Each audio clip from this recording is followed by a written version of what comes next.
So I have to cover the line. So I cover the line. And that's Randy did before was talking about could this be done. So in this application, I don't need to use the count. As he goes down, I use the concept to cover this line. Once I have the line, then I release. So in the form, of course, we play form, count, release. Here I can use the same concept. So form, it runs, cover the line, release. In a stationary position, or what I say, soon cover the line. Of course, here, when I look for timing, you can grab my hand. Of course, very easy. I just punch him, save some time. Where I take how he grab me. Right? So, but, of course, you don't want to get grabbed. But how I use that energy to get out of there. I need, if I do this, this is a strong guy, I'm not going to get out. I need to pull and down. Then the next part, you guys can hear me without this?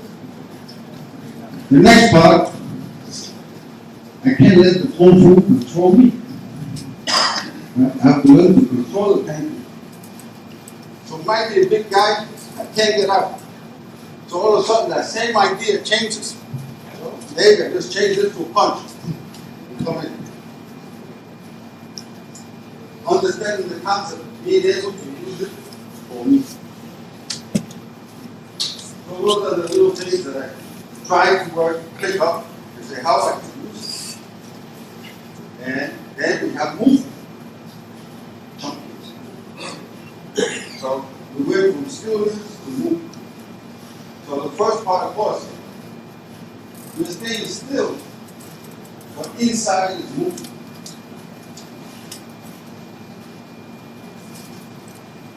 And the next part, outside is movement, but inside is still.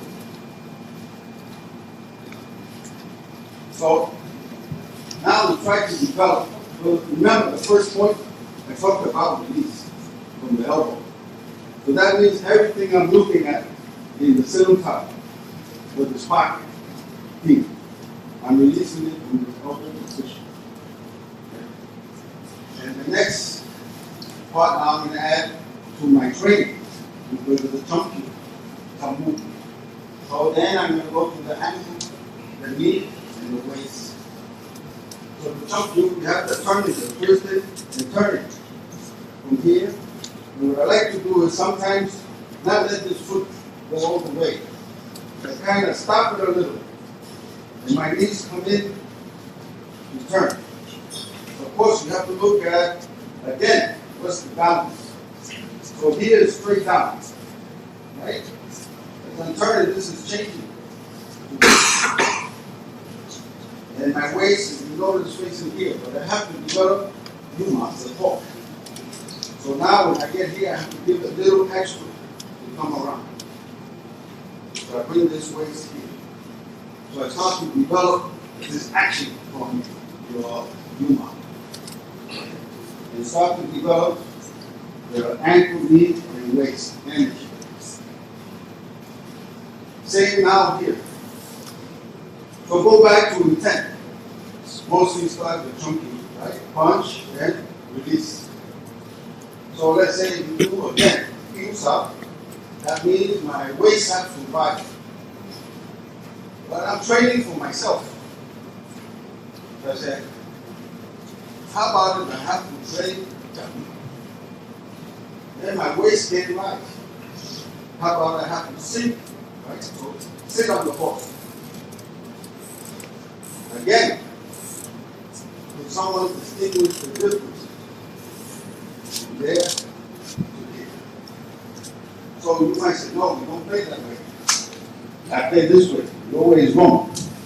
But if you can explain the intent behind the hand and why you're doing it, I believe that that's okay. Someone to play something, someone to play do something. Because depending what the intent of that technique is. Then we go to this section. So again, I'm here. from after we turn, go here, sit there, pause. And let's say, this. But again, I didn't activate the waist. But now I play that movement, and I use the waist energy. So I come. And here, use the waist to release. Now I start to understand more waist energy again.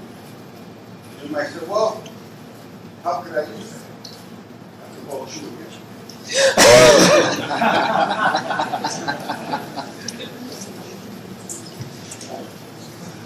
So, if I look at this concept, again, I'm thinking about timing.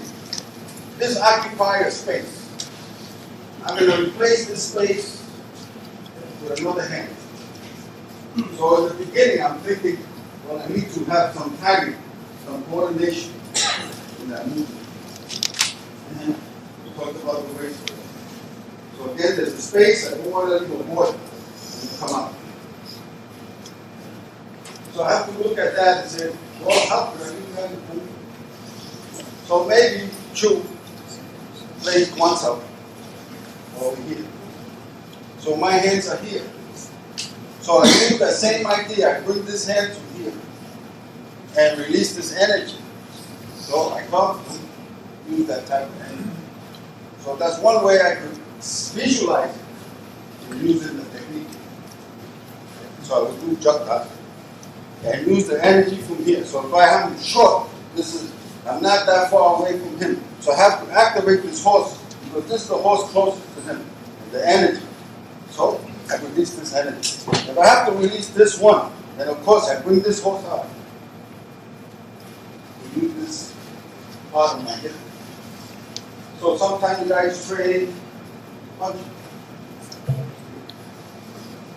When you can train, right? You train, bring the hip out. Bring the hip out. Bring it out. You see how you coordinate that when you're punching and you're stepping. Sometimes you look at the same technique, you say, oh, so this needs something else. Again, intent. So I might do lapa, but he decided to trade with me. So I'm thinking in the Chisa, what am I trying to train? I'm trying to train not to get hit. So Wing Tsun is very hard. The art of hitting and not getting hit. Difficult. So I come here. It caused a threat. First, my first job is to take care of this threat. So even though I'm here, I believe you see this. This moves on top. So instead of trying to exchange, I hit him, he hits me. That's a different game. And it's a sport. Who's the strongest? I can't afford it. Again, with all Grão-mestre, head is made of glass. Body is like a body, like a vase. So glass, what happens? Breaks. Bust, cracks. So when I see this hand coming, I have to understand the something.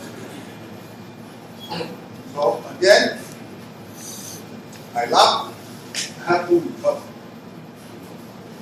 Deep punches, have to recover. Of course, later I'm moving. So part of the recovery is to move my shadow. To help me also try to avoid it. So again, you say, well, where did that come from? And replacement. This come back, will come out.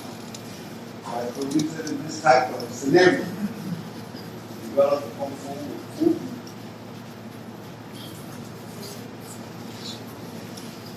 So now I have to add movement to the movement. But I think about all this movement. So we talked about in cylinder, hold, hand, release. So let's say I have that movement. I have that same idea from Chun mentality. So if I have that from a Chun mentality, that means here, when he runs, I still need to drop the elbow. So when he runs, now I can move. So I use the same trajectory,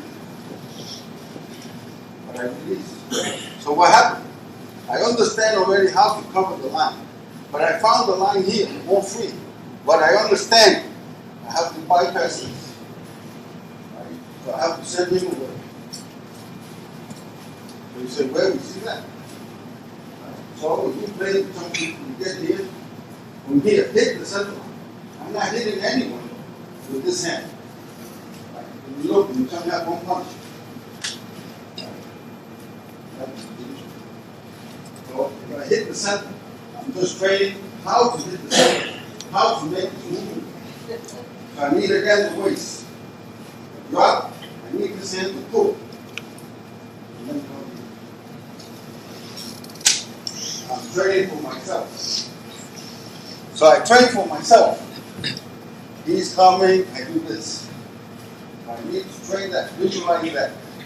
Right? So maybe I'm home in front of a mirror. So I'm here. Okay, I train this way. So I train this idea.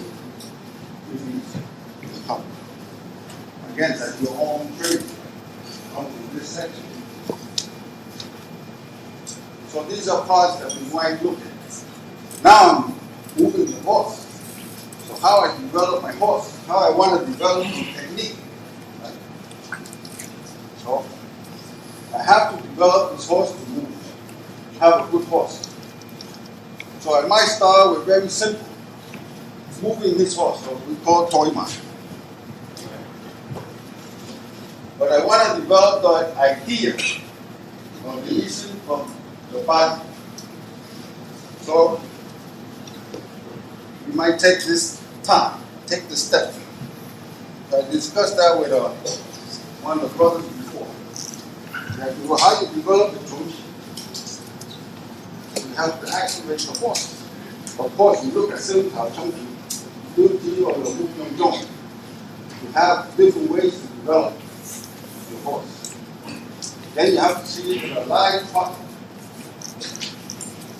So I might say, okay, if I step with this time, of course I have to line this up, the elbow, to the tank, all of this part, line up with him, keep this straight.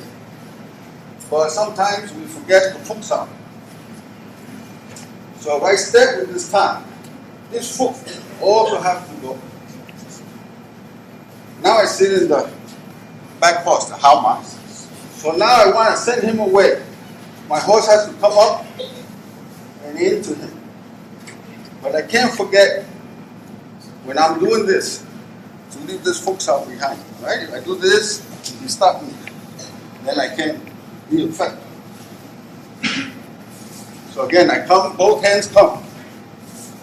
Now as I move up, both hands, not only the tongue, both come and send him away.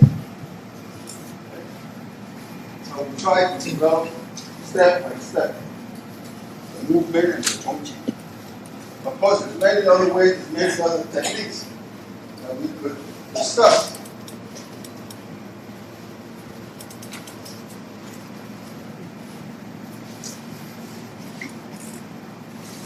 That's one method.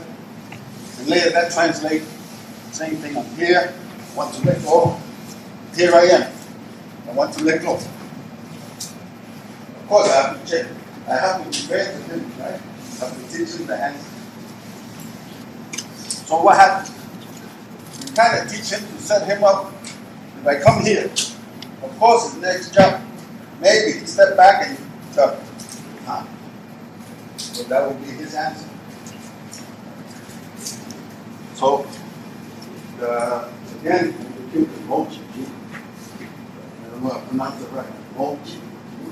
No, and start with mochi. That's right. So, everything has an answer. You can't say you develop a technique, no one will stop you. You can't think like that. So, going back to this training, from my observation, develop how to flow. You have to flow with the posture. You're not in sync with the posture. The flow is interrupted.